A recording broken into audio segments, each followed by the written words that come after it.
बियाह हो गइल बा, गौना भइले नइखे, होली नियर आई। अब देखी ना मेहरारू पड़ल बड़ी फेरा में कि का करी का ना करी। अंत में अपना मर्द फिर फोन लगा के कहली है, कौना भाव में कहली है, कैसे कहली है भैया।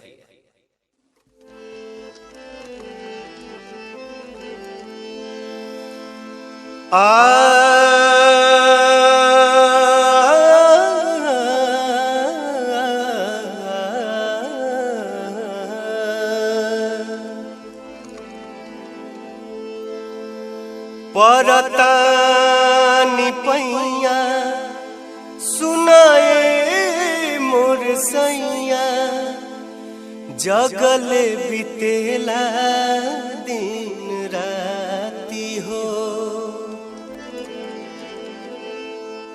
गोदरल जवानी के कैसे बचाई, धड़ धड़ धड़ केला छाती हो,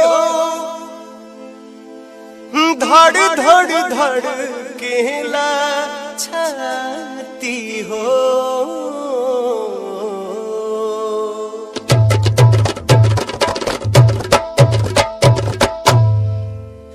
बड़ा चोलिया में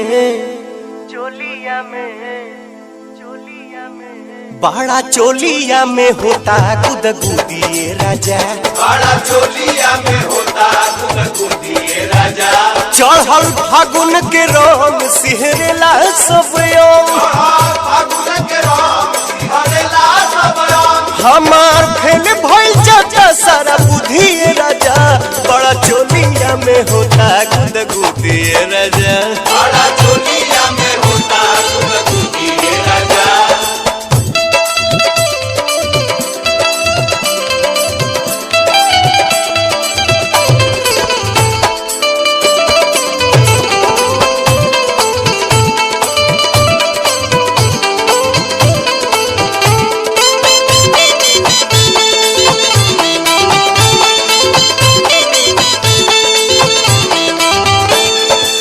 छोट भइल सब हमरा देहिया के कपड़ा, देहिया के कपड़ा हो, देहिया के कपड़ा।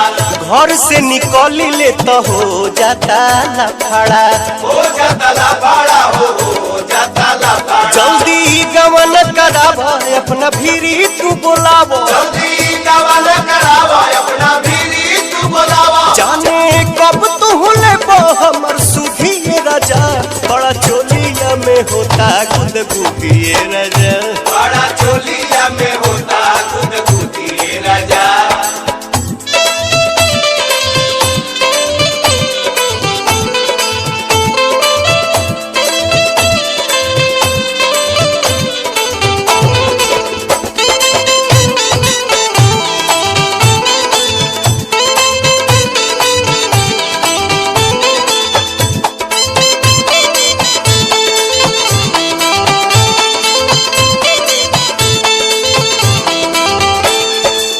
पवन बलमुआ तू कर नादानी, तू कर नादानी। कैसे कटी होली असो हम पूछतानी, हम पूछतानी हो हम पूछतानी। लइका बुढ़ाओ जवान सब कहेले समान, लइका बुढ़ाओ जवान सब कहेले समान। इहे सोच दिल में होता हुदिए राजा। बड़ा चोलिया में होता गुदगुदिए